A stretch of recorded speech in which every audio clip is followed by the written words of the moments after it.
दर्शकों नमस्कार।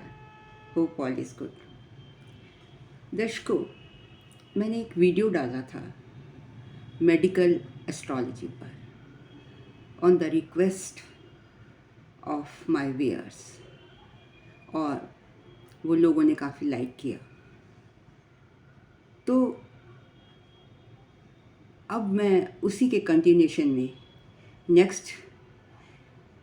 Next video डाल रही हूँ, जिसमें कुछ जानकारी कि कौन कौन से प्लैनेट क्या डिजीज़ दे सकते हैं और कब वो बीमारी होती है। देखिए, मैंने कोशिश की है। Hope you will like it. और अगर आपको पसंद आए तो kindly motivate me by subscribing, liking, giving comment and your opinion too, which may add value to this branch. Because ये तो आपको पता ही है, आजकल रेयर ही कोई व्यक्ति होगा जो आपको ये कहता नज़र ना आए कि मैं बिल्कुल ठीक हूँ। हाँ, कुछ ऐसे लोग हैं जो डिज़ीज़ फ्री लाइफ जीते हैं। कौन से लोग हैं वो? जिनका फर्स्ट, फिफ्थ और नाइन्थ हाउस बहुत स्ट्रॉन्ग होता है। मतलब फर्स्ट, फिफ्थ और नाइन्थ हाउस अगर आपका स्ट्रॉन्ग है और सिक्स्थ हाउस से जुड़ा हुआ है, तो आप उसको कह सकते हैं कि ठीक है, छोटी मोटी बीमारी हो सकती है, बाकी आप मस्त रहिए, आपको चिंता की कोई ज़रूरत नहीं। Disease free life. और डिजीज़ कौन कौन से घर दर्शाते हैं? इसमें हमें 4 हाउसेस का, जब हम मेडिकल एस्ट्रोलॉजी में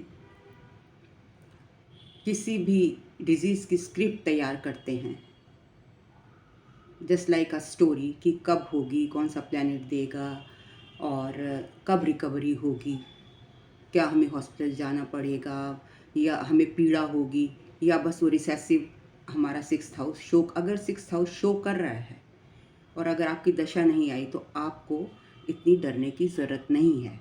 that your disease is in recessive form. But activation कैसे होती है? जब आप मेडिकल एस्ट्रोलॉजी को पढ़ते हो और देखते हो किसी चार्ट को। यहाँ पर जो मैं आज डिस्कस करूँगी वो बेसिकली चलित चार्ट है, जिसको केपी एस्ट्रोलॉजी, केपी चार्ट भी कहा जाता है।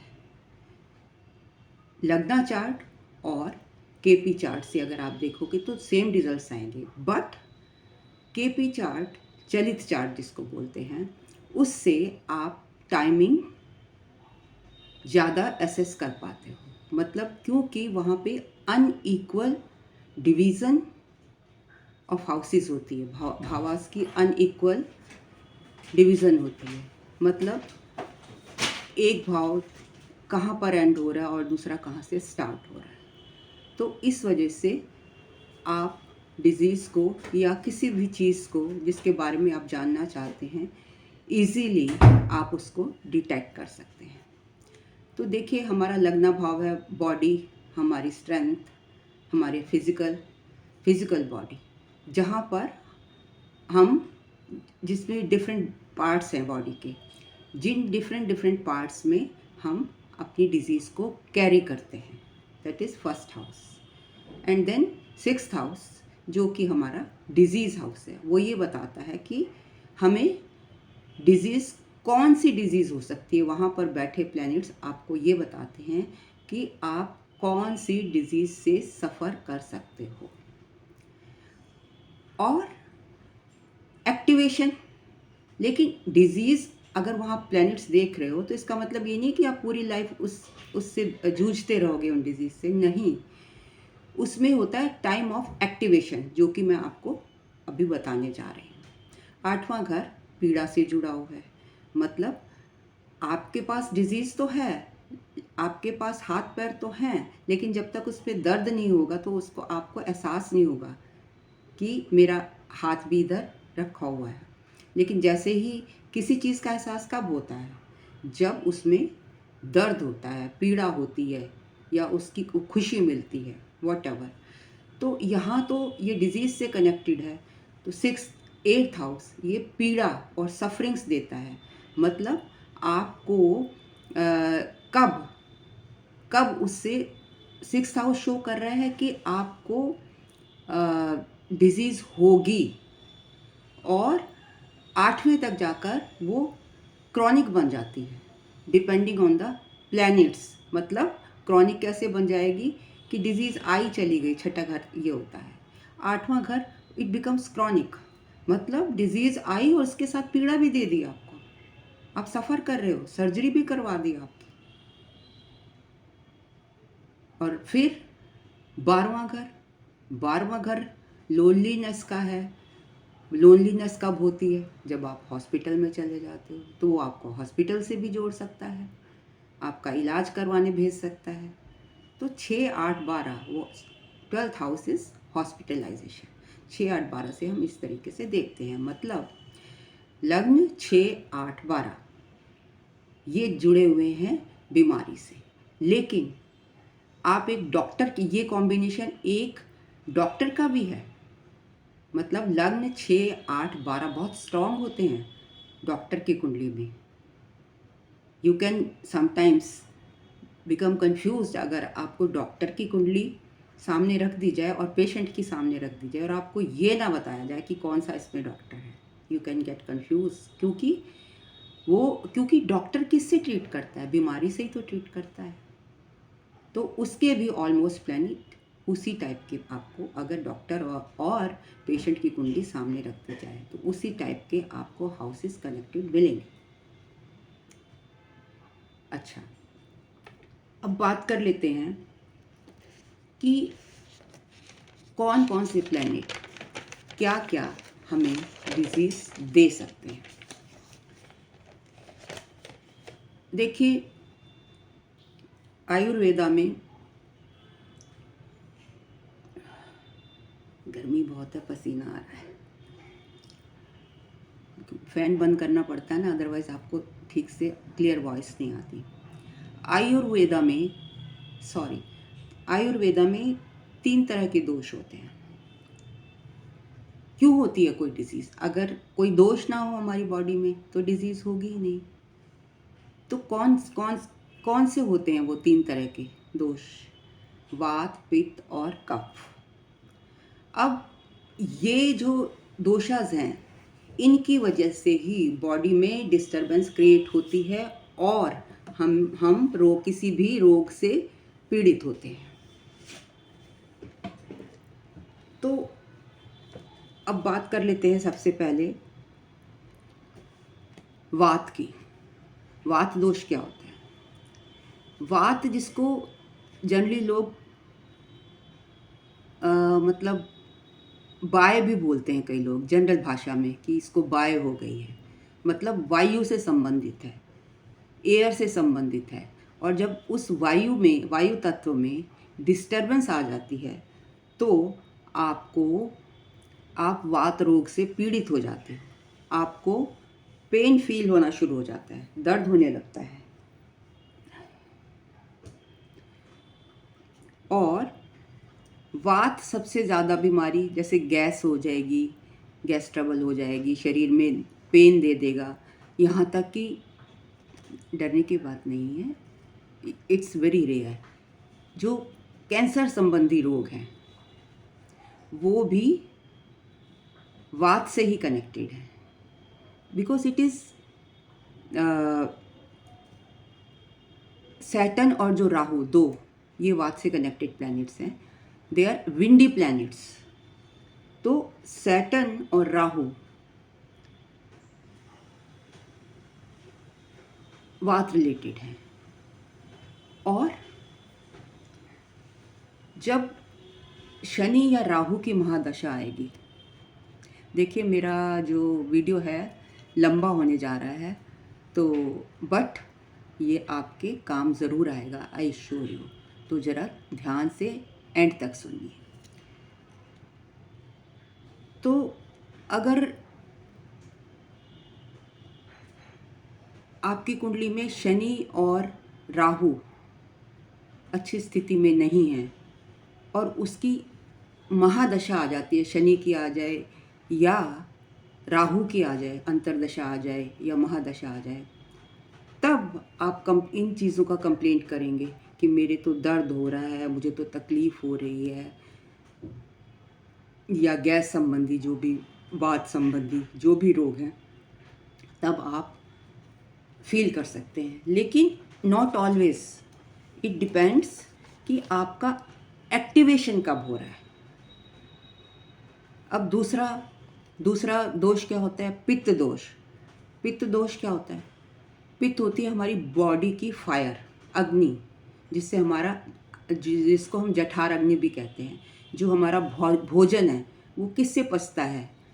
वो जठर अग्नि, अग्नि के द्वारा, हमारे जो शरीर की अग्नि है उसके द्वारा भोजन को पचाया जाता है, जिसको हम कहते हैं मेटाबॉलिज्म। तो जो पित्त प्लैनेट है वो बेसिकली भोजन पचाने का काम करता है और हमको पित्त रोगों से जोड़ सकता है। पित्त संबंधी जो रोग हैं वो हम आगे पढ़ेंगे जैसे जैसे हम एग्जाम्पल लेते जाएंगे। आज तो मैंने एक ही एग्जाम्पल लिया है क्योंकि उसमें बहुत सारे प्लैनेट्स हैं, बहुत सारी बीमारियां हैं। लेने को मैं एक प्लैनेट को लेकर बहुत इजीली आपको समझा सकती थी, लेकिन अभी कोई मेरा क्लाइंट है जिसकी मेरे सामने कुंडली आई और मैंने उसको डिटेल में पढ़ा, though it was quite tough for me to calculate all these things, but उससे ज़्यादा समझ आ जाएगा क्योंकि अगर एक प्लैनेट से तो एक के बारे में आप समझ पाएंगे। लेकिन अगर मैं ज़्यादा प्लैनेट्स को लेकर आपको बताऊंगी तो आपको बहुत सारे लोगों की वो प्लैनेटरी पोजीशन हो सकती है और and this video may be quite useful to you. तो सूर्य, मंगल और केतु, ये क्या है? ये पित्त, ये आपकी बॉडी में पित्त दोष को बढ़ा देते हैं। तो कैसे पता लगेगा कि आपकी बॉडी में कोई आपके सामने आया है और वो आपको कहता है कि जब भी मैं कुछ खाता हूँ तो मुझे तो ऐसे पचता ही नहीं है, एसिडिटी होने लगती है, तो इसका मतलब क्या है? वो व्यक्ति पित्त प्रधान है। अब तीसरा क्या दोष है? कफ प्रधान। हालांकि इन दोषों के बारे में मैंने आपको पिछले उसमें भी बताया था, बट आज मैं कुछ डिटेल में बता रही हूँ। देखिए, जब भी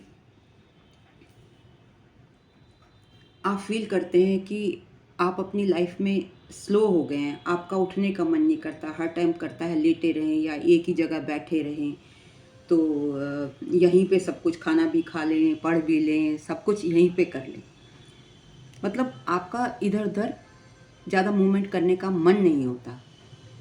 तो उस समय में आप कैसे उस व्यक्ति को कैसे डिटेक्ट करोगे कि वो कफ प्रधान है? क्योंकि जो ये सलाइवा होता है, मान लीजिए ऐसे लोगों का जो कफ प्रधान होते हैं, तो सलाइवा अगर जैसे वो स्पिट करता है तो उसका आप देखेंगे सलाइवा एक जगह पर चिपक जाएगा, तो इसका मतलब वो लोग कफ प्रधान है। जैसे वो सलाइवा एक जगह चिपक गया, तो ऐसे ही जो कफ प्रधान लोग होंगे वो एक जगह से चिपके रहना चाहते हैं, वो नहीं चाहते कि इधर उधर घूमें। और उनको रेमेडी के तौर पर हम यही कहते हैं कि जैसे पहले लोग कहते थे कि आप हवा बदल जाएगी, इसको कहीं दूसरे स्थान पर ले जाओ, इसको पहाड़ों में ले जाओ। तो अगर आप एक जगह पर बैठे रहेंगे तो आपका वो बीमारी और बढ़ेगी। कहने का मतलब है कि अगर आप कफ प्रधान हैं तो आपको एक जगह स्टिक करके नहीं रहना है। अब कौन से प्लैनेट हैं जो पित्त रोग देते हैं? वो है चंद्रमा और शुक्र। तो अब आप कहेंगे अब सारे प्लैनेट्स हो गए, कौन सा रह गया? Mercury and Jupiter. अब मरकरी आपको पता है थाली का बैंगन है, उसकी कोई पेंदी नहीं है, जिस भी प्लैनेट के साथ वो जुड़ेगा, मान लीजिए वो मंगल के साथ जुड़ा तो पित्त की प्रधानता हो जाएगी, अगर वो शनि के साथ जुड़ा तो वात प्रधानता हो जाएगी, और शुक्र के साथ जुड़ा तो कफ की प्रधानता हो जाएगी। और सिमिलरली जो जुपिटर की ऑलमोस्ट वर्किंग वो भी कैसी है, वो भी मरकरी जैसी ही है। वो मैं बात करी मेडिकल एस्ट्रोलॉजी की, कि मेडिकल एस्ट्रोलॉजी में लगभग जुपिटर और मरकरी सेम तरीके से बिहेव करते हैं। जुपिटर अगर केतु के साथ आ जाएगा तो आपको उस व्यक्ति में पित्त की प्रधानता नज़र आएगी। अब ठीक है, ये 3 दोष हैं जिनकी वजह से आपको कोई रोग होता है, लेकिन क्या कोई चीज़ कहीं पड़ी है तो उसका इफेक्ट आ सकता है? पड़ी है तो पड़ी है, जब तक हम उसको एक्टिवेट नहीं करेंगे। तो एक्टिवेशन क्या होता है, कैसे होता है इनका एक्टिवेशन? देखिए, हमारी जो लाइफ है वो आप देखते हैं कुंडली में 12 घरों में डिवाइडेड है, 12 पार्ट्स में डिवाइडेड है, लेकिन 12 के 12 तो एक साथ एक्टिव नहीं होते ना। कुछ घरों की किसी समय पर तीव्र तीव्र प्रधानता दिखाई देती है, एक्टिवेशन दिखाई देती है, जो कि आप उनका इन्फ्लुएंस आपके जीवन में आपको देखने को मिलता है। कब मिलता है? जिनकी जो दशा और अंतर्दशा में जो घर एक्टिवेट हो रहे होते हैं, उनके रिजल्ट्स आपको, उनके इन्फ्लुएंस आपको देखने के लिए मिलते हैं। तो कैसे जानेंगे कि कोई भाव एक्टिवेटेड है? कैसे एक्टिवेट करेंगे इसको? देखिए, किसी भी प्लैनेट को या किसी भी भाव को कैसे एक्टिवेट किया जाता है, कैसे एक्टिव होता है? 2 ही तरीके से एक्टिव होता है। पहला, या तो वो प्लैनेट उस घर में बैठा हो, राइट? अब मान लीजिए मरकरी है, किसी घर में बैठा है, ठीक है, तो वो एक तो ये तरीका हो गया, या वो उस घर के लॉर्ड के साथ जुड़ जाए। मतलब कहने का है कि एनी प्लैनेट, कोई भी ऐसा प्लैनेट, वो उसकी कनेक्टिविटी कैसे जुड़ेगी? 2 तरीके से जुड़ेगी, या तो वो प्लैनेट उस घर में बैठा हो, या उस घर के राशि को, उस घर को रूल कर रहा हो, उस घर का राशि लॉर्ड हो। तो आइदर बाय सिटिंग और by becoming Lord of that house जो है वो उस घर से कनेक्ट हो जाता है। अब ये कनेक्ट हुआ है, अभी एक्टिवेशन नहीं हुआ। एक्टिवेशन कैसे होगा? मतलब कनेक्टिविटी हुई है कि या तो वो प्लैनेट हम बीमारी की बात कर रहे हैं, इसीलिए या तो वो प्लैनेट छठे घर में बैठ जाए या छठे घर का लॉर्ड हो जाए, तो ये कनेक्टिविटी बना लेगा। एक्टिवेशन कैसे होगा? इसका दूसरा नियम है कि सबसे पहले जो कोई भी प्लैनेट हो, जब उसका एक्टिवेशन होता है, जागृति होती है, तो वो क्या करता है, चाहे वो कोई भी मेडिकल एस्ट्रोलॉजी हो, केपी एस्ट्रोलॉजी हो, नाड़ी एस्ट्रोलॉजी हो, सब में ये सेम रूल है। सबसे पहले कोई भी प्लैनेट अपने कारक तत्वों को एक्टिवेट करता है, मतलब उनके रिजल्ट देता है। तो इस तरीके से जहाँ पर जो प्लैनेट बैठा होता है और उसकी दशा आ गई, या वो ट्रांजिट में या दशा में कनेक्ट हो गया, तो सबसे पहले अपने कारक तत्वों का रिजल्ट देता है। इस तरीके से एक्टिवेट होता है। नंबर 2, अगर कोई भी प्लैनेट किसी घर में बैठा है और वो जिसके भी नक्षत्र लॉर्ड में बैठा है, तो इस तरीके से एक्टिवेशन हो जाता है। मतलब कि either by sitting there sitting, और बाय एक्टिवेशन कब होगा? बैठा है प्लैनेट, उसका एक्टिवेशन होता है जब उसका नक्षत्र लॉर्ड, एक्टिवेशन कौन देता है और जब उसका रिजल्ट्स कौन देता है? रिजल्ट्स देता है नक्षत्र लॉर्ड। एक्टिवेशन होता है ड्यूरिंग दशा, राइट। और जब उसका एक्टिवेशन होगा तो वो उन भावों को, जो प्लैनेट होगा उन भावों को भी एक्टिवेट कर देगा। जैसे मान लीजिए कोई प्लैनेट बैठा है 6th हाउस में, और वो जहाँ का लॉर्ड है, जिन जिन घरों का लॉर्ड है, तो उन उन घरों को भी एक्टिवेट कर देगा during the time of activation, during the दशा अंतरदशा। तो अब जान लेते हैं इसको एक एग्जाम्पल के साथ। आज सिर्फ हम छठे घर की, मतलब कौन सा ग्रह क्या बीमारी दे रहा है और कब दे रहा है, इसको पढ़ेंगे। आज हम 8वें घर को नहीं टच करेंगे, वो हम 8वां और 12वां घर हम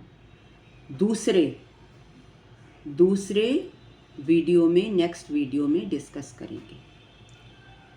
देखिए, अगर कोई भी घर, कोई भी प्लैनेट 6, 8, 12 से जुड़ा है तो वो आपको बीमारी देगा। अगर फर्स्ट हाउस और अगर वो 1, 5, 9 से जुड़ा है, 11 से जुड़ा है, 1, 3, 5, 9 एंड 11, तो वो आपका, लोग ये भी पूछते हैं कि ठीक है बीमारी तो हो गई, लेकिन इसका क्या कोई रिकवरी का भी टाइम है? तो जब आपके ये रोग के घर, जो रोग के घर में प्लैनेट बैठा है वो इन घरों से जुड़ेगा, उस वक्त आपके रोग की रिकवरी होगी। मतलब first house, 3rd house, 5th house, 9th house and 11th house is the recovery house. First is self, 3rd is your करेज, मतलब बीमारी हो गई भाई ठीक है, बट आई हैव सीन कि जिन लोगों में करेज होती है वो अपनी विल पावर से ही अपनी बीमारी को ठीक कर लेते हैं कि नहीं भाई मैं बीमार हो गया, मुझे तो ठीक करना है। Either they will definitely take medicine लेंगे, एक्सरसाइज करेंगे, अपना डाइट प्लान चेंज करेंगे, मंत्रास पढ़ेंगे, चैंटिंग करेंगे, डोनेशन करेंगे, that is their will power. वो अपनी विल पावर से वो चाहते हैं मुझे ठीक होना है, तो इसमें 3rd हाउस का भी बहुत बड़ा रोल है। और 5वां घर आपकी हीलिंग का है, 9वां घर गॉड ब्लेसिंग का है, गॉड ग्रेस का है, और 11वां घर आपकी फास्ट रिकवरी का है। हाँ, लेकिन यहाँ पर एक बात देखने लायक है कि जो 1, 5, 9, 11 ये बेसिकली जो हैं ऑस्पिशियस हाउसेस हैं, और ये जनरली अगर इनसे आपका प्लैनेट जुड़ जाए या हाउस जुड़ जाए तो ये रिकवरी देते हैं। लेकिन यहाँ पर 9वें और 11वें घर में से आपको ये देखना पड़ेगा कि अकॉर्डिंग टू लग्न, जैसे 1, 4, 7, 10 में 11 जो होता है बाधक घर है, तो उस टाइम वो उसको सपोर्ट नहीं करेगा, उस टाइम वो आपकी जो बीमारी है उसको एग्रेवेट कर देगा, राइट। और मान लीजिए 2, 5, 1, 4, 7, 10, 2, 5, 8, 11 इसके लिए कौन सा होता है बाधक? 9वां घर। तो अगर वो उस टाइम आपको 9वां छोड़ना पड़ेगा, ऐसे ही 7वां छोड़ना पड़ेगा 3, 6, 9, 12 में। तो इस तरीके से, लेकिन जो बाधक हैं, बाधक भी बहुत इंटेलिजेंटली बिहेव करते हैं। वो ये देखते हैं कि आपकी जो बीमारी के प्लैनेट्स हैं वो 6, 8, 12 से जुड़े हुए हैं तो नेगेटिव इफेक्ट देंगे, अगर 159 से वो ऑलरेडी वो 159 नंबर लेकर चल रहे हैं तो आपकी बीमारी जल्दी ठीक हो जाएगी, उसको वो नेगेटिव इफेक्ट नहीं देंगे, then they will support in recovery, right. तो आज बात कर लेते हैं, एक चार्ट है हमारे पास, मैंने चलित चार्ट बनाया है जिसमें आपको एक झलक दिखा देती हूँ। आप या तो आप उसको नोट कर लीजिए। देखिए ये चलित चार्ट है जिसमें लग्न है, जमनई लग्न है, और फर्स्ट हाउस में जमनई राशि, सेकंड हाउस में भी 3 राशि, थर्ड हाउस में कैंसर राशि, फोर्थ हाउस में 5 नंबर है जो कि यहाँ पर मार्स और वीनस बैठे हैं, फिफ्थ हाउस में मरकरी की राशि है, 6 सन और सैटर्न बैठे हैं, छठे घर में मरकरी जुपिटर केतु तीन ग्रह बैठे हैं, राइट। सातवां घर खाली, सातवें घर में 9 नंबर राशि है, आठवें घर में भी 9 नंबर राशि है, 9वें घर में 10 नंबर राशि, 10वें घर में 11 नंबर राशि, वहाँ पर चंद्रमा बैठा, और 11वां घर में 12 नंबर राशि, और 12वें घर में 2 नंबर राशि जहाँ पर राहु बैठा है। अब यहाँ पर क्योंकि ये चलित चार्ट है, मैंने पहले ही बताया था कि घरों की एक्सटेंशन या वो कम भी हो सकते हैं, तो इस हिसाब से कुछ राशियाँ यहाँ पर नहीं हैं। मैं आपको एक बार चार्ट दिखा देती हूँ। देखिए ये है चार्ट, इसको आप नोट कर सकते हैं, और ये हैं इसकी नक्षत्र लॉर्ड और सब लॉर्ड, ये मतलब कौन सा प्लैनेट, उसका सब लॉर्ड क्या है और नक्षत्र लॉर्ड क्या है, क्योंकि मैंने बताया था कि रिजल्ट्स जो हैं वो जो नक्षत्र लॉर्ड देगा, प्लैनेट का एक्टिवेशन कब होती है, एक्टिवेशन होती है ड्यूरिंग दशा, अंतरदशा, और उसके रिजल्ट देता है नक्षत्र लॉर्ड। और जो प्लैनेट जिस घर में बैठा है, जिससे कनेक्टेड है, उससे हम उसका पता करेंगे कि कौन कौन से हमें किस किस प्लैनेट से रिलेटेड डिजीज़ हो सकती है। अब देखिए यहाँ पर मरकरी, जुपिटर और केतु बैठा है, और दशा किसकी चल रही है, दशा चल रही है केतु में मून में राहु, मतलब जो केतु में मून में राहु है वो ख़त्म होने वाला है, केतु में मून में राहु की दशा जो है वो ख़त्म होने वाली है, और अब केतु में मून में जुपिटर शुरू होगा। तो मैं अकॉर्डिंग टू दशा और नक्षत्र लॉर्ड, सब Lord, I will be explaining कि इसको क्या बीमारी हुई और क्यों हुई। देखिए यहाँ पर अगर आप देखेंगे तो मंगल और शुक्र चौथे घर में है, राहु 12वें घर में है, चंद्रमा 10वें घर में है, और दशा चल रही है केतु में मून, केतु में मून में राहु की दशा ऑलमोस्ट ख़त्म है, और अब उसकी फर्दर दशाएं चल रही हैं, जो कि जिसके हिसाब से मैं आपको इसकी प्रेडिक्शन दूंगी। देखिए इस चार्ट में जो दशा रनिंग है, लग्न तो है जेमिनी, और मरकरी कहाँ बैठा है, 6th हाउस में बैठा है, किसके साथ बैठा है, जुपिटर के साथ और केतु के साथ। इसका मतलब हो गया कि this person is prone to Mercury disease. Mercury की कौन कौन सी डिजीज होती हैं? मर्करी की डिजीज होती हैं नर्व्स रिलेटेड, स्किन रिलेटेड, नाड़ी तंत्र, मतलब आपको नर्व्स की प्रॉब्लम दे सकता है, नर्व्स में पेन दे सकता है। जैसे आप कहते हैं कि आपके पैरों में मान लीजिए नर्व्स हैं, उसमें अत्यधिक दर्द होता हो, that is related to mercury.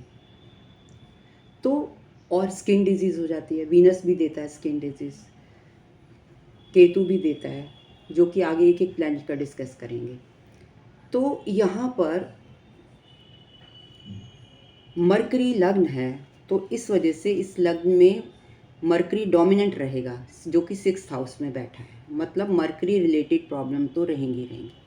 ये sometimes it can give neuro disease also, nervous system से भी ये रिलेटेड है। But all depends on your दशा। कई लोगों की वो दशा आती ही नहीं है, कई लोगों, और फिर जब तक वो नक्षत्र में एक्टिवेट नहीं होगा तब तक आपको रिजल्ट नहीं देगा। रिजल्ट कौन देता है?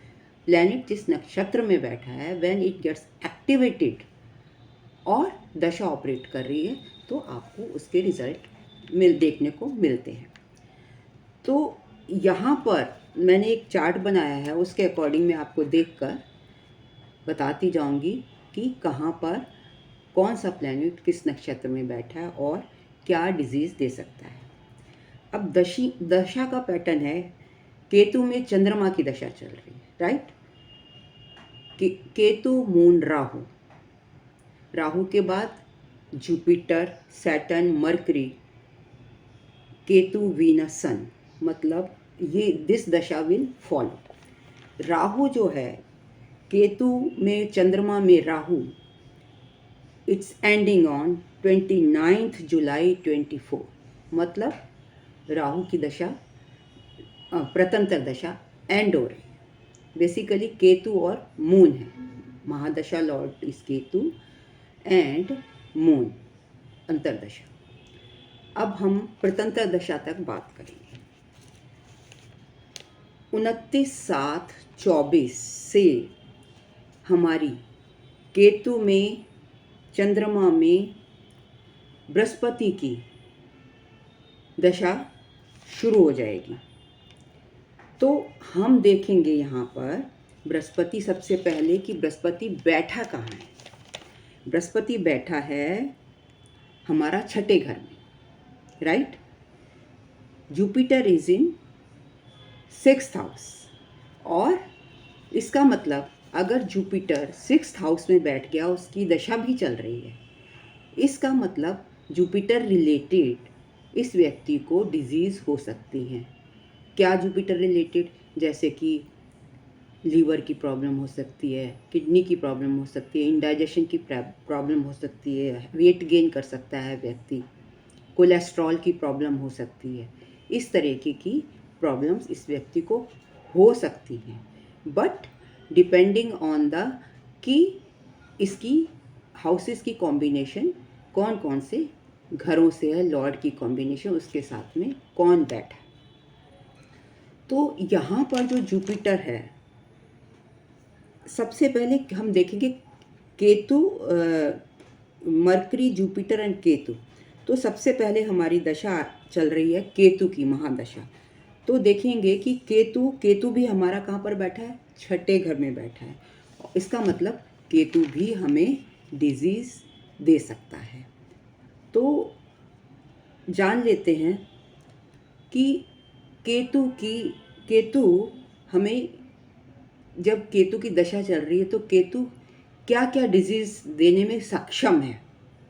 बट ये जो मैं आपको केतु की डिजीज़ बताऊंगी, ये जो हमारा स्टमक एरिया है, नेवल से नीचे का एरिया है, वो 6th house is basically stomach intestinal area होता है। उससे जो रिलेटेड डिजीज़ होंगी वो केतु यहाँ पर आपको देगा। कौन कौन सी डिजीज़ होती हैं केतु की? So here is Ketu is in 6th house of diseases in the नक्षत्र ऑफ मरकरी, मरकरी के नक्षत्र में, और मरकरी कहाँ बैठा है, वो भी छठे घर में बैठा है और is already sitting in 6th house, तो मतलब वहाँ पर बैठ गया तो कनेक्शन बन गया। इसका मतलब कि Ketu is capable of giving disease and is with mercury. तो जो मरकरी की तो दशा अभी आने वाली है, आई नहीं है, तो अभी आएगी। केतु में अभी चल रही है जुपिटर की दशा, तो सबसे पहले केतु एक्टिवेट होगा। तो केतु क्या कौन कौन सी बीमारी दे सकता है? इट कैन गिव, अपने पहले मैंने बताया था ना, कारक तत्वों को एक्टिवेट करा। जो भी प्लैनेट होता है, ये नियम है, अपने कारक तत्वों को एक्टिवेट करेगा। तो इसके कारक तत्व कौन कौन कौन से हैं? It can give rheumatic diseases, क्योंकि पित्त प्रधान है ना Ketu, bleeding, allergy, sudden sickness, dog bite, कुत्ता काट सकता है आपको, क्योंकि जो केतु है वो डॉग को रिप्रेजेंट करता है। और स्पाइनल इश्यूज दे सकता है आपको, जॉइंट पेन, डायबिटीज़,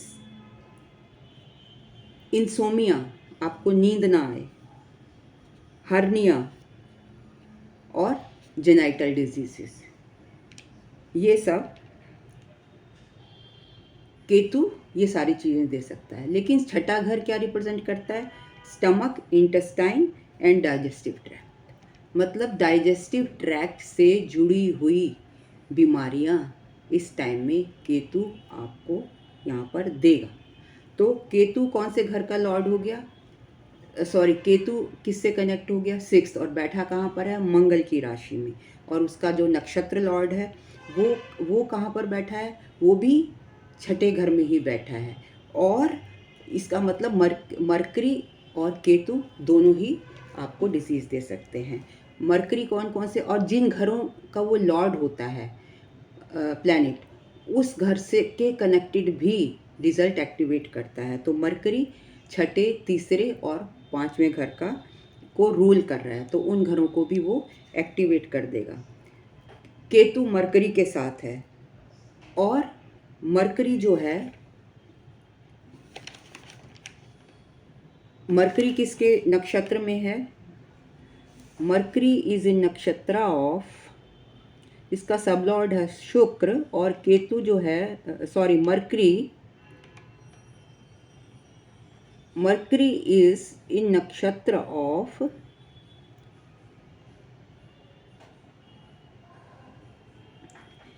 केतु। पहले केतु का देख लेते। केतु मंगल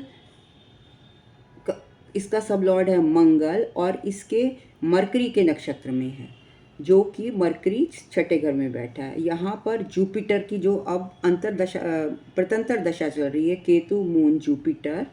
तो जुपिटर का जो सब लॉर्ड है वो सन है, और उसका नक्षत्र लॉर्ड है मरकरी। मतलब जुपिटर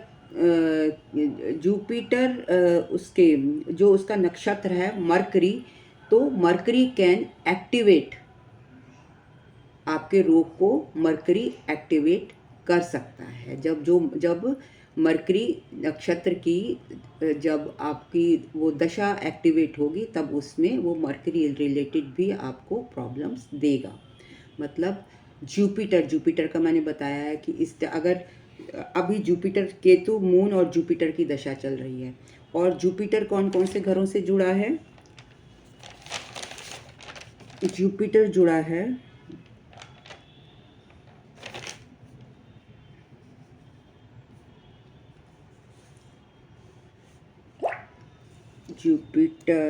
जुपिटर छठे, 9वें और 11वें घर से जुड़ा है। इसका मतलब 6th क्या रिप्रेजेंट कर रहा है? 6th house is disease. इसका मतलब जुपिटर भी आपको डिजीज दे सकता है। तो यहाँ पर केतु और मरकरी स्कॉर्पियो राशि में है, जो कि 6th हाउस की राशि है। मरकरी छठा घर, तीसरा घर और 5वां घर रिप्रेजेंट कर रहा है, तो इनको भी एक्टिवेट कर देगा। केतु मरकरी के साथ है, जो कि केतु यहाँ पर मरकरी के साथ है और 4th हाउस से जुड़ गया है, क्योंकि मंगल जो है, और जो मंगल है वो 4th हाउस में बैठा है, किसके साथ? वीनस के साथ। मतलब कि 4th हाउस किसका होता है? 4th हाउस इस होता है हार्ट का। तो जब एक्टिवेशन अगर हो गई नक्षत्र की, तो उस टाइम में अगर मंगल के नक्षत्र की एक्टिवेशन हो गई और वो चौथे घर में से जुड़ गया, तो इसका मतलब आपको उस वक्त में मंगल रिलेटेड बीपी प्रॉब्लम हो सकती है, मार्स रिलेटेड प्रॉब्लम हो सकती है, एसिडिटी की प्रॉब्लम हो सकती है। तो हार्ट से भी, चौथा घर हार्ट से जुड़ा हुआ है। अब कौन सी राशि में बैठा है मार्स? फायरी राशि है, मार्स की राशि है फायरी, अग्नि तत्व है, तो ये पित्त प्रधान हो गया। मंगल किसके नक्षत्र में बैठा है? सूर्य के नक्षत्र में बैठा है। तो जब मंगल चौथे घर में सूर्य के नक्षत्र में बैठा है, इसका मतलब जब सूर्य का नक्षत्र एक्टिवेट होगा और मंगल भी जो है चौथे घर से जुड़ा हुआ है, तो ये सब मैंने नक्षत्रास देखकर एक दूसरे को कनेक्ट किया है। आप ज़रा प्लीज़ इसको कनेक्ट करके देख लेना। तो जब सूर्य का नक्षत्र एक्टिवेट होगा तो 4th हाउस आपको क्या डिजीज़ दे सकता है?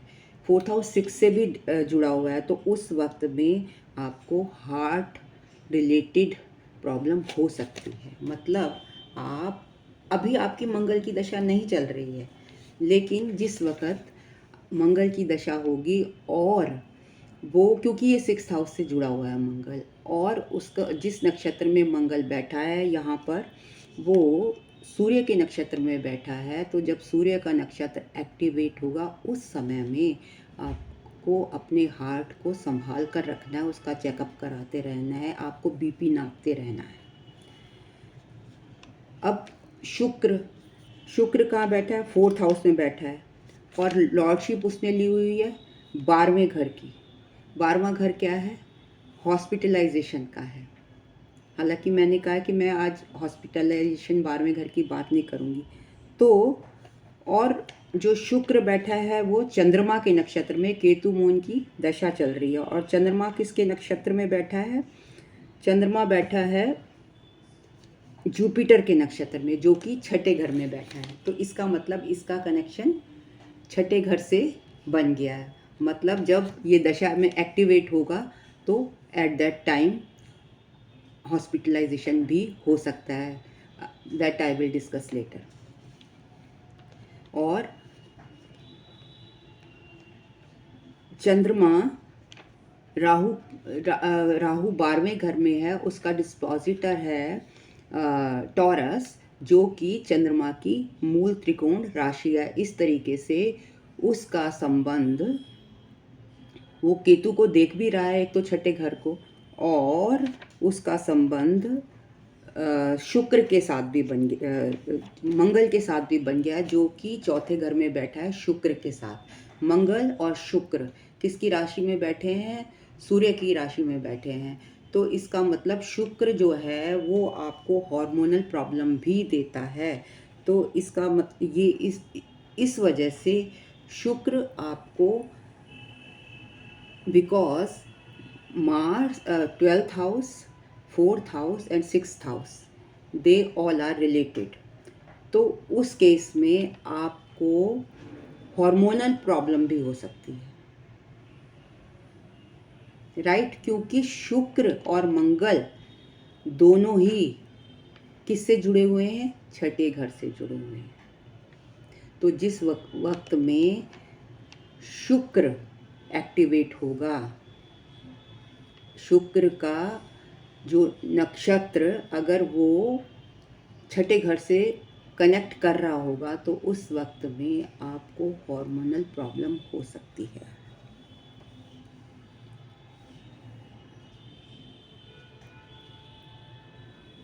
अब राहु कहाँ बैठा है? राहु बैठा है मंगल के नक्षत्र में, मतलब connected to 6th house and capable of having hormonal disease during its दशा। 6th हाउस में जुपिटर है, वो किसके नक्षत्र में? मरकरी, और जुपिटर वहाँ पर ऑलरेडी बैठा है। उसका वो उसकी लॉर्डशिप कहाँ कहाँ की है? 7वें घर की और 11वें घर। इसका मतलब वो 7th हाउस को भी एक्टिवेट कर देगा और 11वें घर को भी एक्टिवेट कर देगा। इट मीन्स 7th हाउस जो रिप्रेजेंट करता है वो आपको रिप्रोडक्टिव ऑर्गन्स को रिप्रेजेंट करता है। इट मीन्स आपको रिप्रोडक्टिव ऑर्गन से जुड़ी हुई समस्या भी हो सकती है इस टाइम में आपको, लाइक हार्मोनल प्रॉब्लम, ब्लीडिंग, क्योंकि केतु की दशा चल रही है। केतु आपको ब्लीडिंग दे सकता है, हार्मोनल प्रॉब्लम दे सकता है, एंड देन जेनाइटल डिजीज़ दे सकता है। देन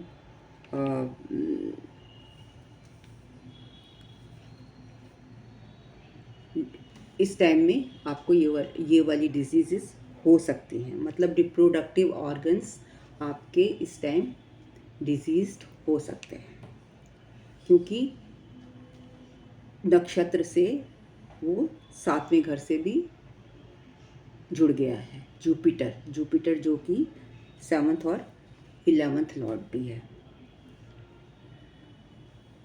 अब जुपिटर 6ठे से जुड़ गया,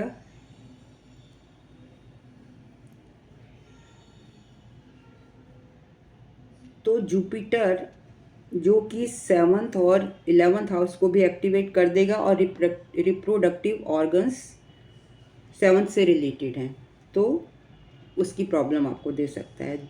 जुपिटर यहाँ पर 6th हाउस में बैठा है, 9th एंड 11th इनकी लॉर्डशिप है, तो उन घरों को भी एक्टिवेट कर देगा। मतलब 6th हाउस में जो भी प्लैनेट बैठे हैं, Jupiter, Ketu and then Mercury, तो इनका संबंध बन रहा है 4th हाउस से, बन रहा है 12th हाउस से, बन रहा है, और चंद्रमा बैठे हैं 9वें घर में, उनसे भी बन रहा है। तो उन सब के नक्षत्रा को आप कनेक्ट करके देखिए, उनका सबका संबंध 6th हाउस से आ रहा है। और इस वक्त दशा चल रही है केतु में मून की, जो कि केतु में मून की दशा शुरू हुई है 29 जुलाई 24 से, जो कि एंड होगी 26/8/24 को। तो इस टाइम में आपको जुपिटर, केतु और मून रिलेटेड प्रॉब्लम्स हो सकती हैं, क्योंकि ये तीनों ही इंटरकनेक्टेड हैं बाय नक्षत्रास। जुपिटर क्या देगा? बेसिकली जुपिटर आपको इस टाइम में कोलेस्ट्रॉल बढ़ा सकता है आपका, और इंडाइजेशन हो सकती है, लिवर की प्रॉब्लम हो, मतलब मैं नहीं डरा रही हूँ, क्योंकि यहाँ पर मैं ये देख रही हूँ कि आपका जो लग्न है वो मरकरी का है, और जो पहला घर और 5वां घर भी दिखा रहा है, साथ में 1st, 5th और 9th से भी जुड़ रहा है। इसका मतलब बीमारी आएगी और चली जाएगी। बीमारी आएगी तो, बट उसको अगर आप कंट्रोल कर लेंगे तो इट विल गो ऑफ, क्योंकि मैंने बताया कि अगर पहला, 5वां और 9वां घर जुड़ जाता है तो बीमारी के लिए अच्छा होता है, जल्दी चली जाती है। तो और वो दशा भी एंड हो रही है आपकी 26/8/24 को। उसके बाद सैटर्न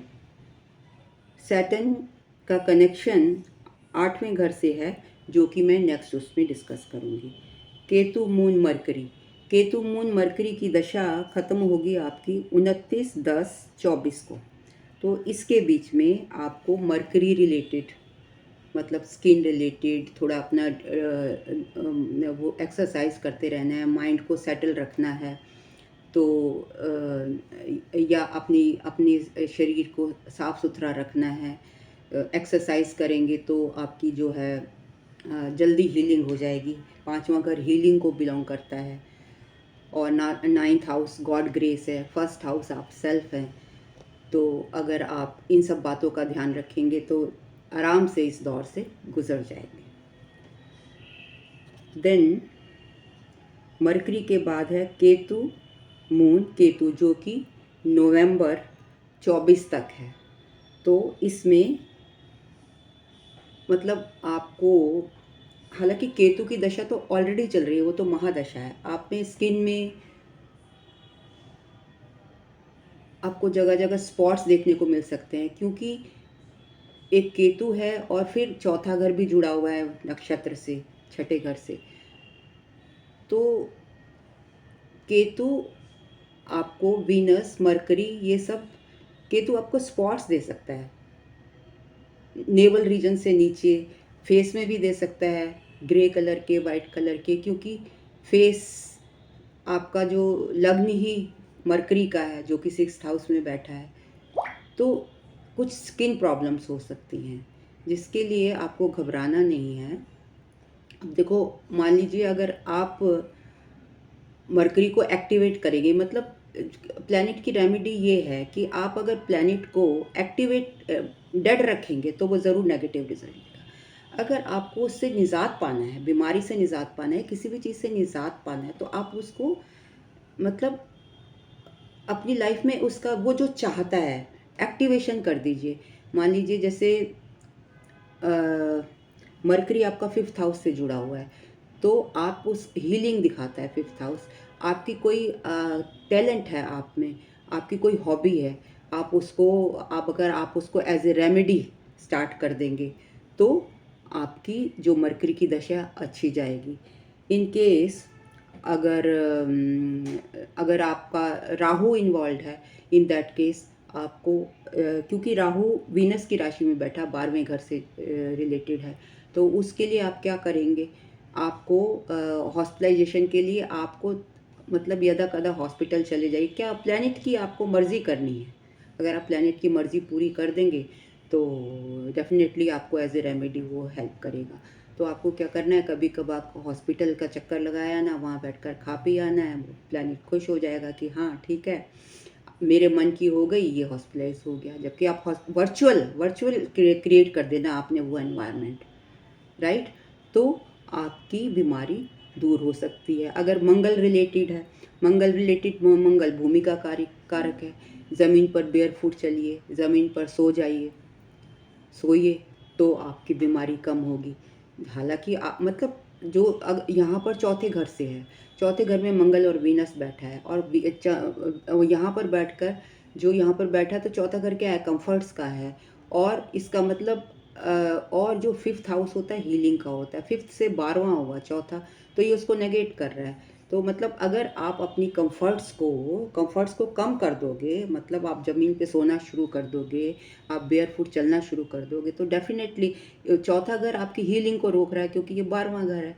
तो आप उसकी हीलिंग कैसे करोगे, आप उसको एक्टिवेट कर दो, मतलब उसको, वो हीलिंग को एंड कर रहा है, उसको, उसके एंड को ख़त्म कर दो, मतलब ताकि आपका 5वां घर एक्टिवेट हो जाए। कैसे कि आप जो है भूमि पर सो जाओ, उसके मतलब 5वें घर के नेगेटिव इफ़ेक्ट ना दे। भूमि पर सोना, बेयर फुट चलना, या मंगल का कोई मंत्र पढ़ना। और केतु से है तो केतु का मंत्र आप पढ़िए, आप स्पिरिचुअलिज्म से जुड़ जाइए, सेवा से जुड़ जाइए। ये सारे प्लैनेट्स छठे घर में बैठे हैं, और छठा घर सेवा मांगता है, सेवा को दर्शाता है, सर्विस हाउस भी है। तो आप लोगों की निस्वार्थ सेवा करिए। और दिस वाज अ जुपिटर के लिए आप क्या करेंगे, जुपिटर के लिए आप केले को सींचिए, केले के पेड़ को की जड़ में मीठा पानी चढ़ाइए। अब अगर शनि है तो शनि के लिए आप क्या करेंगे, शनि के लिए आप करेंगे कि शनि और मंगल की एक ही रेमेडी हो जाएगी। आप शनिवार के दिन पीपल के पेड़ के नीचे तेल का दिया जलाइए। तो इस तरीके से कुछ रेमेडीज़ हैं जिनको आप करोगे, तो जो नेगेट कर रहे हैं हाउसेस, वो मतलब आपकी बीमारी को ठीक नहीं होने दे रहे हैं। तो मतलब 5वां घर हीलिंग का है, 4th हाउस उसको आप डिस्टर्ब कर रहा है, तो आपको मैंने रेमेडी बता दी आपने क्या करनी है। और राहु की मैंने बता दी, ऑनलाइन आप काम कर लीजिए, राहु की मर्ज़ी का काम हो जाएगा और आपका जॉब भी हो जाएगा। एंड देन इसके लिए मरकरी के लिए 3rd हाउस है, आप किसी एक्टिविटी से जुड़ जाइए, राइटिंग से जुड़ जाइए, कुछ लिखना शुरू कर दीजिए, सैर सपाटे पे चले जाइए, शॉर्ट ट्रैवल कर लीजिए। ये बहुत चीज़ों की रेमेडी है। तो इस तरीके से मतलब ये हुआ कि जो भी प्लैनेट्स छठे घर में बैठे हैं और इनकी दशा इस वक्त चल रही है, तो ये आपको हल्की-फुल्की बीमारी तो ज़रूर देंगे, लेकिन कब देंगे? जब इनका लॉर्ड, प्लैनेट का लॉर्ड जो नक्षत्र लॉर्ड है, वो जब दशा में एक्टिवेट होगा। और इस समय में ये आपकी दशा चल रही है, तो इस समय में आपको देखिए अपना बीपी ठीक कंट्रोल करने की ज़रूरत है। इस टाइम आपको थायराइड की प्रॉब्लम हो सकती है, आप चेक कराइए, उसकी मेडिसिन लीजिए। इस समय में आपको कोलेस्ट्रॉल लेवल बढ़ सकता है, जो कि जुपिटर से वो जुपिटर से कनेक्टेड है। वीनस आपको हार्मोनल प्रॉब्लम दे सकता है। केतु आपको स्किन प्रॉब्लम दे रहा है। वीनस भी आपको स्किन प्रॉब्लम दे रहा है। मरकरी भी स्किन प्रॉब्लम दे रहा है। और 12वें घर से राहु देख रहा है। अब देखेंगे कि अगले वीडियो में देखेंगे क्या हमें हॉस्पिटलाइज भी होना पड़ेगा, क्या हमें पीड़ा भी सहनी पड़ेगी।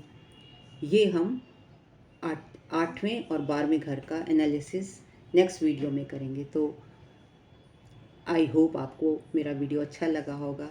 और अगर आप मुझसे कंसल्टेशन लेना चाहते हैं तो snekapoor1812@gmail.com पर मुझसे कंसल्ट कर सकते हैं। And it is a paid consultation, but it is according to the question कि हाउ मच